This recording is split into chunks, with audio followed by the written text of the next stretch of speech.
Hi అండి. గోంగూర పచ్చడి అంటే ఎవరికి ఇష్టం ఉండదు చెప్పండి. వేడి వేడి అన్నంలో కొంచెం పచ్చడి వేసుకొని కాస్త నెయ్యి తగిలించుకొని తింటే ఆ టేస్టే వేరు. మరి ఈ పచ్చడిని ఎక్కువ కష్టపడకుండా రోట్లో వేసి దంచకుండా, మిక్సీలో వేసి గ్రైండింగ్ చేయకుండా సింపుల్‌గా ఎలా ప్రిపేర్ చేసుకోవాలో చూపిస్తానండి. అంతేకాదండోయ్ ఈ పచ్చడిని ఒకసారి ప్రిపేర్ చేసుకుంటే 2, 3 నెలల వరకు చక్కగా ఉంటుందనమాట.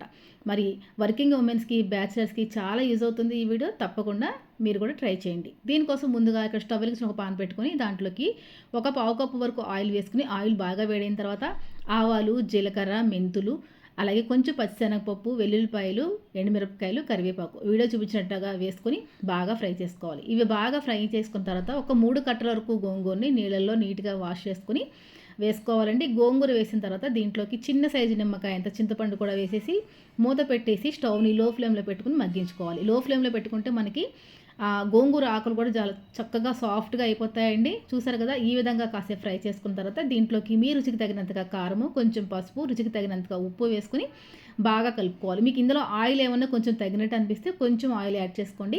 అంతే అండి, ఎంతో టేస్టీగా గోంగూర పచ్చడి రెడీ. ఈ పచ్చడి మనకి 2 నెలల వరకు పాడవకుండా ఉంటుంది. Thank you.